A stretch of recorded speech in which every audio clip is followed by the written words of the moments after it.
This Christian holy relic is referred to as the Shroud of Turin.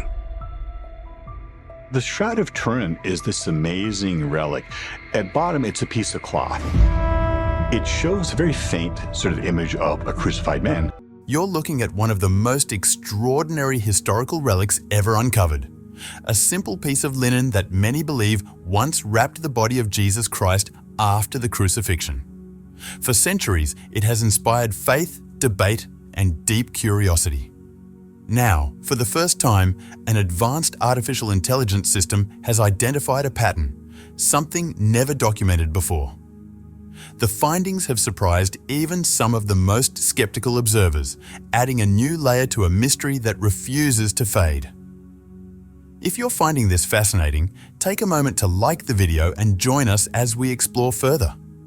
Voices like Mel Gibson and Jonathan Roumie, along with millions of believers around the world, have helped keep this sacred relic in the global spotlight. Whether viewed through the lens of faith, history, or science, the Shroud continues to captivate hearts and minds across generations. Whatever event caused the image to appear on the Shroud remains one of history's greatest mysteries. Those who are familiar with the Shroud of Turin and who believe it to be the burial cloth of Jesus Christ point to its striking details. The shroud itself is a linen cloth more than 4 meters long. Imprinted on it is a faint yet haunting image of a man who appears to have suffered a violent death. The markings are difficult to ignore. There are wounds at the wrists and feet, a deep injury on the right side consistent with a spear thrust, and numerous scourge marks across the body that resemble severe flogging.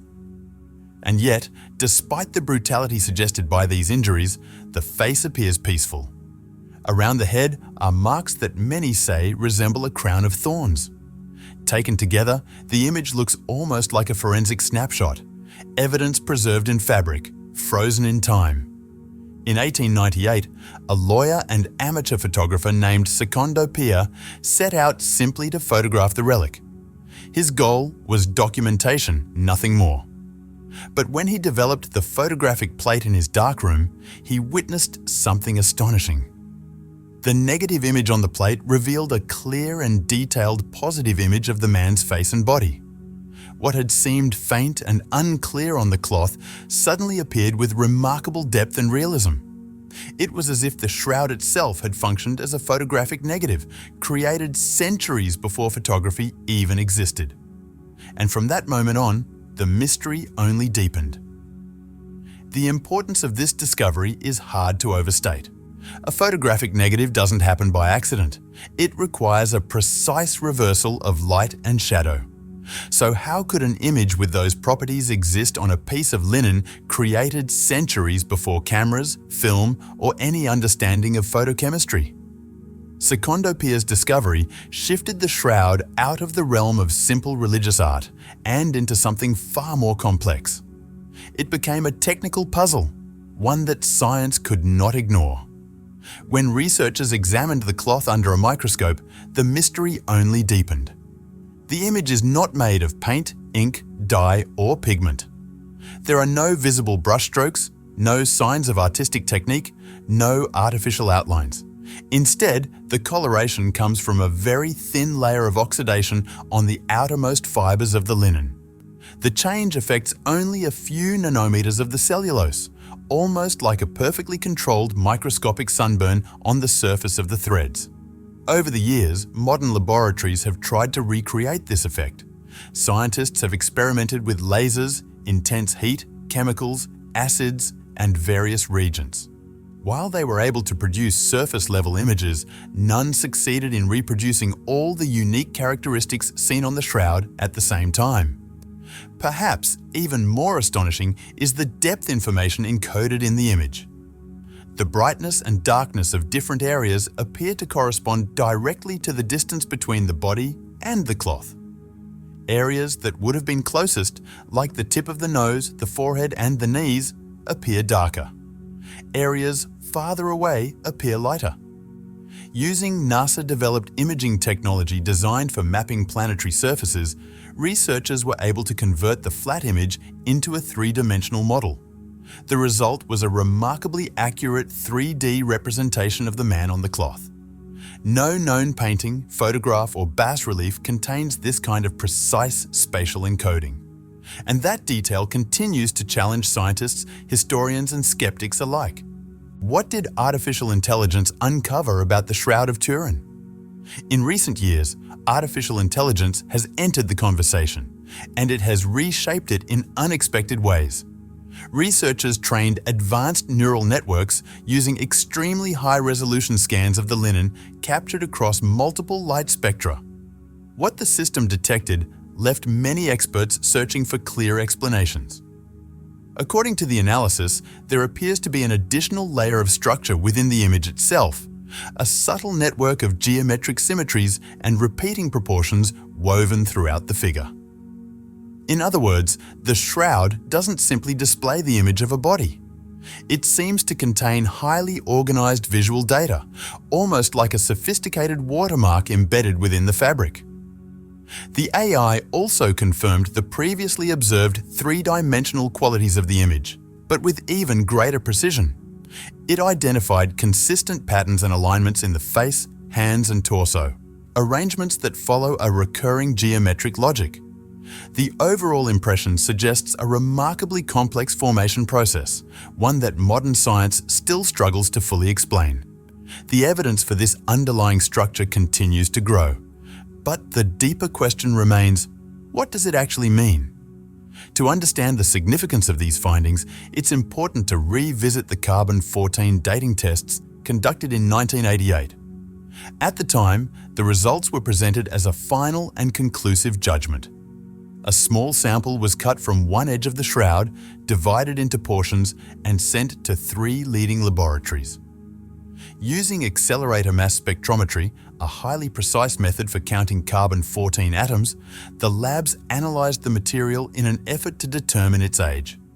Those results sparked decades of debate, and they continue to play a central role in discussions about the shroud today. When the 3 laboratories completed their tests in 1988 and independently arrived at a medieval date range, the reaction was immediate. The conclusion seemed clear. The shroud was not ancient, but a remarkably crafted medieval creation. For many, the debate was over, but questions soon began to surface. The sample used for carbon dating had been cut from a single corner of the cloth, an area that history shows had experienced significant handling and repair. For centuries, the shroud was displayed publicly, often held up by its edges. It survived multiple incidents, including a devastating fire in 1532.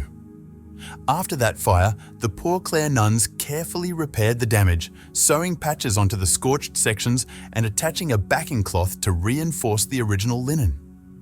The piece selected for testing in 1988 came from a corner right next to one of those repaired areas. In 2005, Raymond Rogers, a chemist from Los Alamos National Laboratory and a member of the original 1978 research team, published a peer-reviewed study that reignited the discussion. Rogers examined leftover threads from the 1988 sample and found notable chemical differences compared to fibers taken from the main body of the shroud. The tested threads contained traces of glue, plant-based resins, and even cotton fibers woven into the linen, while the rest of the cloth was composed of pure linen. He also identified evidence of dye, possibly used to blend repaired sections with the older fabric. His conclusion was straightforward. The carbon-dated material likely came from a historical restoration, not from the original cloth itself. After Rogers' findings, other scientific approaches were applied, including Raman spectroscopy and mechanical testing.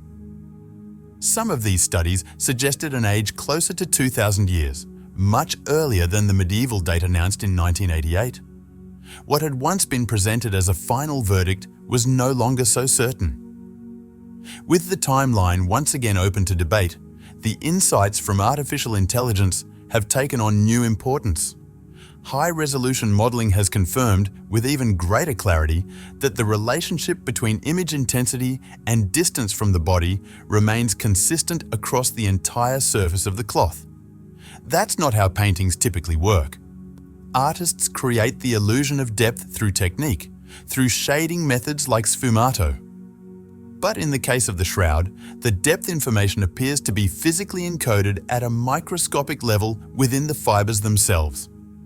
To replicate something like this intentionally, a medieval artist would first have needed to imagine the concept of a photographic negative, centuries before photography was ever invented. And that idea alone continues to challenge conventional explanations.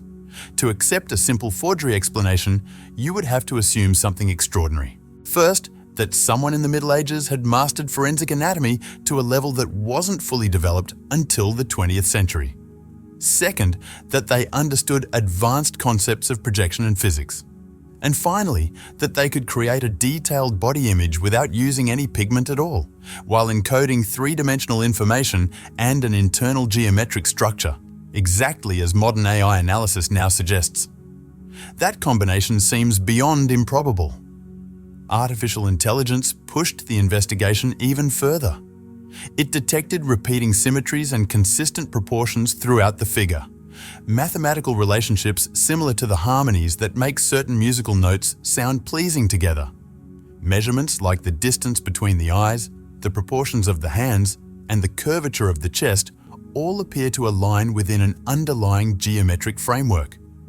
To rule out digital bias or pattern-seeking errors, researchers ran the same neural network on other ancient textiles and examples of medieval artwork.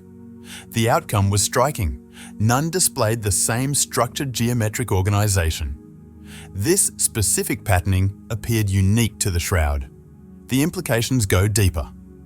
The data suggests the image was not formed simply by direct contact with a body. If it had been, we would expect uneven, blotchy stains. Instead, the pattern looks more like a controlled, short-range transfer of energy. Some hypotheses propose a phenomenon known as corona discharge, a high-voltage electrical field capable of leaving a faint imprint on nearby fabric. Others suggest a brief but intense burst of ultraviolet radiation, powerful enough to dehydrate and oxidize only the outermost layer of the linen fibers. But here's the critical point. No laboratory experiment has successfully reproduced all of the shroud's characteristics at the same time. Some experiments can mimic the surface discoloration, others can approximate the absence of pigment, but none have replicated the precise three-dimensional encoding and hidden geometric structure identified by AI. The effect itself is incredibly subtle, only a few nanometers deep on the surface of the threads. And yet, within that microscopic layer lies a vast amount of structured information that has remained stable for centuries. As one physicist put it, the shroud doesn't behave like a simple artifact. It behaves like the trace of an event. And if that's true, then what kind of event are we really talking about?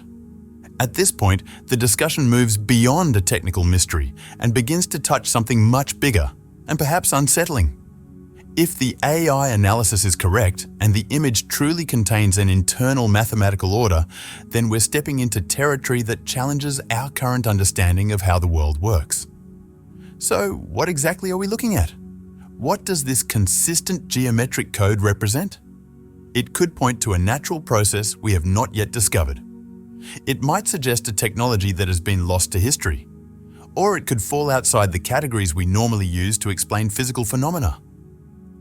What makes the question so compelling is the consistency of the data. The mathematical relationships are measurable. The three-dimensional information is clear and repeatable. And with growing doubts about the 1988 carbon dating sample, the cloth itself may be significantly older than once claimed. Ironically, each technological advance makes the mystery harder to dismiss. The more AI refines the patterns, the less likely a medieval forgery seems. Every confirmed structure, every verified proportion adds weight to the idea that we may be confronting something that doesn't fit neatly into our existing models. Modern tools now allow us to analyze the shroud in ways that were never possible before. Yet, the more closely it is examined, the more singular it appears. And sometimes, the simplest explanation, though difficult to accept, can be the most direct one. Perhaps what has been preserved all along is exactly what tradition claimed, a physical trace of a moment that defies ordinary explanation. A point in history where something extraordinary left a measurable mark. Artificial intelligence can only process data and identify patterns. It does not interpret meaning, it simply reveals structure. And what it continues to uncover on the Shroud of Turin is something unlike anything else ever analysed. We are living at a moment unlike any other in history, a point where science and mystery are no longer standing on opposite sides of the room, but facing each other directly. The very algorithms we design to measure, calculate, and decode reality are now uncovering patterns that challenge our assumptions about what reality even is. With tools more precise than ever before, we are examining an ancient object that many once dismissed and discovering layers of structure that seem almost impossible. The shroud is not just an old piece of cloth preserved by tradition. It is a window. A narrow opening into a moment that, if authentic, reshaped the course of human history. For centuries it has been studied, debated, venerated, and criticized. Yet only now do we possess the instruments capable of examining it at the microscopic and mathematical levels required to see what was always there.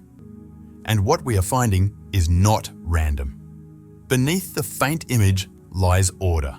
Beneath the discoloration lies structure.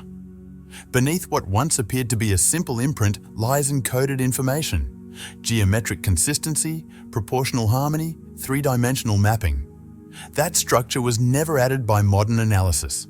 It was embedded from the beginning, waiting patiently for technology advanced enough to recognize it. This raises a deeper question. The issue is no longer merely whether the shroud exists or whether the image can be seen. The issue is meaning.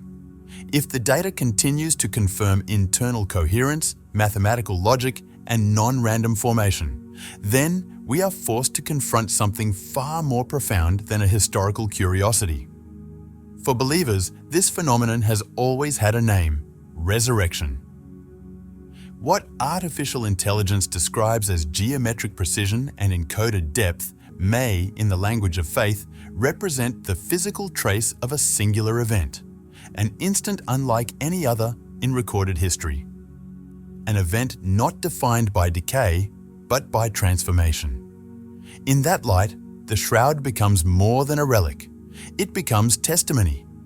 It does not only record suffering, the scourge marks across the back, the wounds at the wrists and feet, the puncture in the side, the injuries around the head consistent with thorns. It does not merely preserve the brutality of execution, it also appears to preserve something that happened afterward. The image shows no signs of smearing, no distortion from weight, no evidence of prolonged contact or decomposition. The encoding suggests formation without pressure, without brushstrokes, without pigment, without the typical mechanisms by which images are transferred to fabric. It is as if the body did not simply lie within the cloth, but passed through it. Some interpret this as poetic language, others see it as theological symbolism. But from a strictly analytical perspective, the data points to an image formed in a way that does not align with ordinary physical processes. If that is true, then the shroud is not merely a record of death. It is potentially a record of change, a moment in which matter behaved differently. A moment in which something occurred that left behind measurable, stable, microscopic information. Information that has endured for centuries without fading into randomness. Science can measure structure. AI can detect patterns. Physics can propose mechanisms. But meaning lies at the intersection of evidence and interpretation. We stand now at that intersection. The more we examine the cloth, the less ordinary it appears. The more precise the tools become, the more intricate the structure seems. And with every layer uncovered, the mystery does not shrink, it deepens. Perhaps the most striking realization is this: the code was always there. The order was always present. The information waited quietly in the linen for centuries until humanity developed the instruments capable of seeing it. Now that we can see it clearly, the question shifts. Not whether the shroud is real, but whether we are prepared to confront what its reality might imply.